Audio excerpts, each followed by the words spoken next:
안녕하세요. 생활체육 지도자 자격증의 달인 생달 코코데드입니다. 작년 2019년까지 총 7개의 생활체육 지도자 자격증을 취득하면서 얻은 경험을 바탕으로 그 노하우를 공유해 드리도록 하겠습니다. 먼저 제가 가지고 있는 자격증은 보디빌딩, 축구, 농구, 배구, 배드민턴, 사이클, 풋살 총 이렇게 7개를 가지고 있습니다. 각 종목에 대한 후기는 앞으로 하나씩 공유해 드리도록 하겠습니다. 좋아요와 구독 부탁드립니다. 그럼 스포츠 지도사의 자격증은 모든 종목을 통틀어 실기와 구슬, 고득점, 합격 팁을 말씀드리도록 하겠습니다. 제가 말씀드리는 이 세 가지만 알고 가시면 고득점을 가지고 가실 수 있겠습니다. 실기 복장, 실기 태도, 그 다음에 구슬 태도, 요 세 가지입니다. 이 세 가지를 모두 준비하고 가신다면 나의 부족했던 실기 또는 구슬 실력을 조금은 만회해 주거나 혹은 내가 준비가 잘 되어 있는 학생이라면 고득점을 받아 합격하실 수 있을 겁니다. 첫 번째는 바로 실기 복장입니다. 여러분들 아마 종목별 시행 계획을 통해서 실기 검정 소요 장비를 확인하셨을 텐데요. 제가 지금까지 7번의 시험을 치르고 또 다른 종목을 치르기 위해서 확인한 바로는 여러가지 장비에 대해서는 정확히 명시되어 있는 반면에 운동 복장에 대해서는 정확하지 않은 경우가 많습니다. 일반적으로 운동복, 간편한 복장 등으로 표시되어 있는 경우가 많은데요. 이런 경우 많은 질문들을 하시더라고요. 제가 운영하고 있는 블로그에서도 많은 분들께서 제게 문의를 해주셨어요. 예를 들면 보디빌딩 종목에서 몸에 딱 달라붙는 옷을 입어야 하는지, 복싱 종목에서 복싱화를 신어야 되는지 등이 대표적인 질문이었습니다. 여기서 제가 여러분들에게 말씀드리고자 하는 것은 반드시 그 종목에 맞는 복장을 준수하라입니다. 여러분들이 수험장에 가시면 많은 수험생분들이 그 종목에 맞는 유니폼, 복장을 착용하고 계실 거예요. 채점관들 입장을 생각해 보시면 더 잘 이해가 되실 텐데요.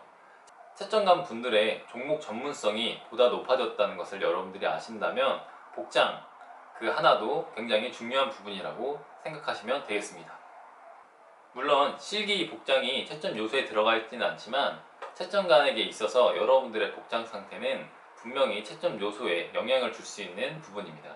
복싱 종목에서 일반 운동화를 신고 합격하신 분들도 계실 테고, 사이클 종목에서 일반 트레이닝복을 입고 합격하신 분들도 계실 테지만, 우리가 취득하고자 하는 자격증은 지도자 자격증인 만큼 우리는 기본을 갖추고 그 시험을 임하는 것이 수험생의 기본이라고 할 수 있겠습니다.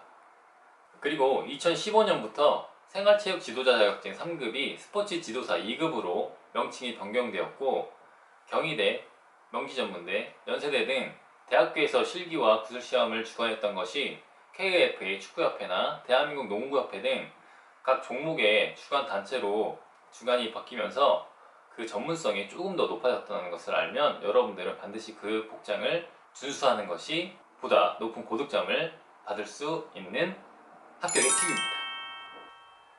두 번째 부분은 실기 태도입니다.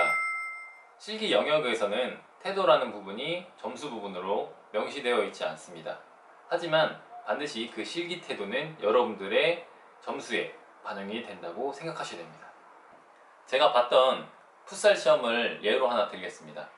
풋살 시험의 첫 번째 시험은 리프팅을 30개, 공을 떨어뜨리지 않고 공을 30개 차는 거였는데요. 그런데 한 분이 리프팅을 차면서 묘기 축구와 같이 저글링이라고 하는 것을 해서 많은 수험생들의 이목을 집중시켰던 적이 있는데요. 사실 그분의 실력이 굉장히 높았습니다. 최종적으로 그 수험생분은 불합격하셨습니다. 여기서 보셨듯이 여러분들이 그 종목에 아주 우수한 실기 능력을 가졌다고 하시더라도 이렇게 불필요한 실기 태도를 보이는 것은 분명 감점 요인이 될 수 있습니다. 결국 실기시험 역시 스포츠 지도사로서의 자질을 묻고 있는 하나의 시험 과정이라고 생각하시면 되겠습니다. 자신의 실력을 한껏 뽐내시되 겸손한 모습으로 최선을 다하는 모습을 보여준다면 감점 없이 여러분들의 실력 그대로의 점수에 반영될 수 있을 것입니다. 저도 축구선수 출신인데요. 생체 첫 시험 축구 종목에서 광탈했습니다. 제 생각에는 구술시험을 제대로 준비하지 않았고 실기를 아마도 건성으로 치르지 않았나 싶습니다. 최종 불합격한 걸 보고 많이 반성하고 그 다음 연도에 본 실기에서 최선을 다했습니다. 마지막 세 번째는 구술 태도입니다.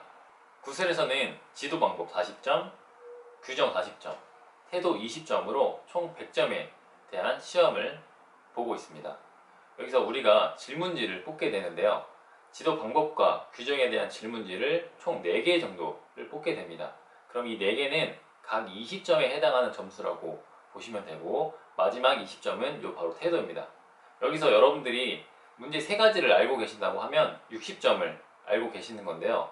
우리가 합격을 하기 위해서는 총 70점 이상을 받아야 합니다.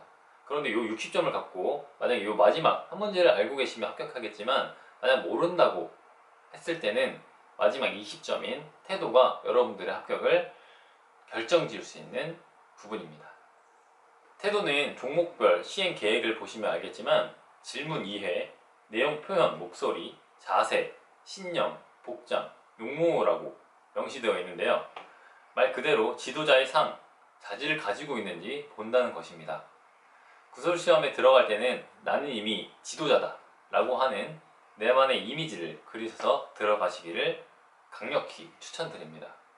만약 질문지를 하나 뽑았을 때 질문이 모른다고 해서 모른다고 솔직하게 답하거나, 혹은 내가 외웠던 다른 질문에 대한 답변을 얘기해서 동문서답을 한다면 그것은 내가 이 20점을 포기한다라고 얘기하는 것과 다름없습니다.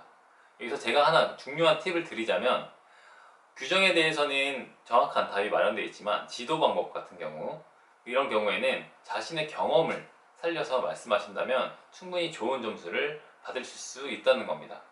저는 지금도 여성체육 활성화 방안과 지도 방법에 대한 질문을 받았을 때가 아직도 생생하게 기억이 나는데요. 당항을 처음 하긴 했지만 다행히 여학생을 가르쳐 본 경험을 토대로 잘 얘기했고, 해당 종목 구술시험에서 89점이라는 고득점을 받아서 합격할 수 있었습니다. 여러분들도 이처럼 자신이 모르는 문제가 나왔더라도 소심한 모습을 보여주거나 모른다 라고 답하기보다는 자신 있는 목소리로 경험에 비추거나 자신의 신념을 비추어 자신 있게 말씀하시면 합격에 더 가까워지실 수 있을 겁니다. 앞에서 말씀드린 실기 복장, 실기 태도, 구술 태도, 이 3가지만 여러분들이 잘 유념해서 준비하신다면 좋은 고득점 받으실 수 있을 거라고 생각합니다. 이렇게 생활스포츠 지도사 자격증 실기 및 구술의 고득점 노하우를 말씀드렸습니다. 코로나로 인해 실기를 준비하시는데 많이 어려움 겪고 계실 수험자분들을 응원하면서 합격을 기원합니다. 오늘 영상이 도움이 되셨다면 구독과 좋아요 부탁드립니다. 감사합니다.